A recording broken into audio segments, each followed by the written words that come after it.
Okay, go. What's more terrifying, black holes or AI? My GPA. Next question. Hey everyone, welcome to Labs and Lattes, Scientista's new podcast. I'm Hanaa. And I'm Sruthi. We're two students who care a lot about science and what it means to be seen in the science space. This podcast is about the parts of science people don't usually talk about. Not just the labs and the lectures, but the people, the pressure, the biases, the moments that make you question if you belong. We're not here to preach or pretend like we have all the answers because, trust me, we do not. We're here to have conversations we wish we had earlier. And of course, some fun. I have always been really into space. I can't remember the time when I was not. I'm wearing a NASA shirt right now. And Hanaa can tell you how much NASA merch I own. It's borderline embarrassing. But seriously, I think that my love for space is really where my love for science began. And even though I always knew I was into science, what science was a harder question to answer. For a while, I wanted to be a vet. Then there was marine biology, and many other ones. And really up till a couple months ago, it was aerospace engineering, but I'm still not sure. And for me personally, I never knew what I wanted to be growing up at all. When I was 5, I wanted to be a hairstylist after learning how to fishtail. And then when I was 10 and started the Harry Potter series, I wanted to become an author. When I finally stepped into my first lab setting was when I realized I wanted to go into something science related. So I'll be the first one to tell you, it's okay if you don't have the future fully figured out yet. So we decided to promote Scientista in our district, to create a space for stories like ours, and to show every girl not just the variety of sciences available, but that STEM fields are an option for everyone and anyone. So as a little background, Scientista is actually a nonprofit organization solely affiliated to colleges, originally starting in Harvard in 2011, I think, by a pair of sisters. A couple years ago, some students started one in our school. Yeah, in fact, Hanaa and I were both actually Scientista participants in middle school, and we loved it. The experiments, the environment, and everything was just so fun and inspiring to us. I really think that inspiring experience was really what made us want to give back to Scientista as leaders as well. Every episode, we're going to talk about something or with someone in science and education. Students, researchers, doctors, engineers, activists, and see how they got here, what they've struggled with, and what's kept them going. But also talk about the stuff that usually gets left out. Burnout, self-doubt, switching majors, changing paths, speaking up in a room full of people who think they know more than you do. The goal isn't just to highlight success, but show the process. Basically the stuff people don't post on LinkedIn. And as we're rising seniors going through the college admissions process now, girl, do not remind me. We'll talk about all of that too. SAT versus ACT, the extracurricular grind, killing our summer fun, the usual. Which brings us to this episode's topic, standardized testing. So both Hanaa and I went to a DSAT death camp. Boot camp, Shruti. It was really just a prep company. But we can still tell you guys what we went through, what we learned, and what we didn't. So let's start with the basics. The SAT and the ACT are both standardized tests used for college admissions in the U.S. They're meant to measure your readiness for college, but spoiler, neither test defines you. Colleges know that. Still, they're a part of the application process, so it helps to know what you're dealing with. The SAT is run by College Board, and it's scored out of 1,600 with 2 major sections, English and Math. The ACT is by ACT Inc., and it's scored out of 36. It includes English, math, reading, and science. Yes, science, and we'll come back to that later. Both also have optional essay sections, but most colleges don't require the essay anymore. Let's first break it down by key differences. First up is timing. The ACT is faster paced. You get less time per question, so if you're good at reading quickly and moving on, you might like the ACT better. The SAT, on the other hand, gives you a little more time per question, which is helpful if you like to double check or read more slowly. Next, math content. The SAT focuses more on algebra, and you get the most amazing app on earth while you test. Desmos. The ACT covers topics a little bit more in depth, with a sprinkle of geometry, some trig, and sadly, they don't have Desmos on the paper version. But if you're taking the upcoming online test as of September 6th, 2025, you're in for a treat. Yes, you do get Desmos starting in September for the ACT, but the biggest difference from the SAT, the ACT has a science section. But here's the thing, it's not all about memorizing science facts. It's actually more about reading data from charts, graphs, and experiments. If you're good at interpreting information quickly, you'll do well. Also, the SAT was redesigned recently, again, and now it's fully digital for US students. It's adaptive, which means it adjusts difficulty based on how you're doing. The first module acts as ensuring a benchmark score.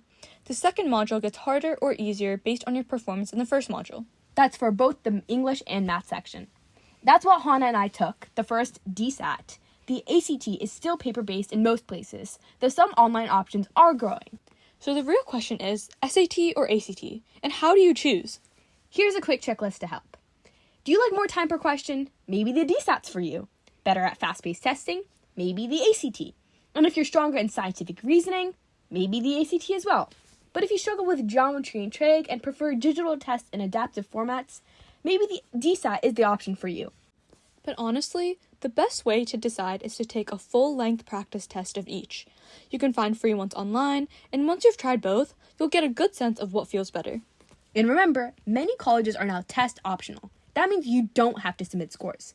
Focus on what strengthens your applications. Scores, grades, essays, leaderships, sports, whatever showcases you best.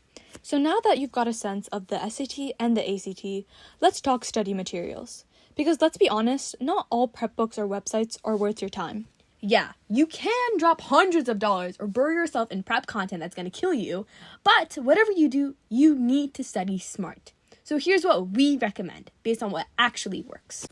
If you're taking the SAT, the best place to start, no surprise, is Khan Academy. It's free, it's official, and it connects you directly to your College Board account to get personalized prep. We're talking real SAT questions, time practice tests, and tips that actually match the test. No fluff. For books, a lot of students swear by the College Board official SAT study guide, and that's the only one with real past questions. The Blue Book app also has 6 full-length practice tests. The Princeton Review or Kaplan books are also pretty popular if you want strategies and structures. We'll link all of these and some more in the description, but there are many different ones out there. For the ACT, the go-to is act.org. They've got free practice questions and 1 full-length test. And if you're more of a book learner, the official ACT prep guide made by the test creators, and Magoosh ACT if you want bite-sized online videos and practice. Magoosh is paid, but a lot of students like it because it's flexible and explains the reasoning behind answers. Whatever test you're prepping for, take at least 1 full-length timed test early on. You're going to need to take a lot throughout the whole process of studying, but we recommend taking at least 1 early on to make sure you have a general idea of where you are starting. It'll help with studying. Next, use flashcards for vocabulary and formulas, and Quizlet usually works great for this. Also, make sure to not just practice, but also review your mistakes. That's where the real learning happens. Also, make sure as it gets closer and closer to test day, start simulating that testing environment. Make sure to take the test at 8 a.m. in the morning, maybe even wake up when you're supposed to for the real test day, when they are actually administered, and replicate real break times in between modules. Don't forget, your brain needs breaks. Overstudying doesn't mean better scores. Focused, consistent practice beats cramming every time. We'll link all of these in the description so you can dive in. Here's some quick tips. You don't need both tests. Pick one and go all in. The more effort you can put in one test, the better score you're going to get out of it. And the score does not define your intelligence. It's just one piece of information on the college app. Prep helps. Even a few practice tests can seriously raise your score. Also, please don't wait until the last minute. You don't want to cram and burn out. Test dates are usually every couple of months, so plan ahead.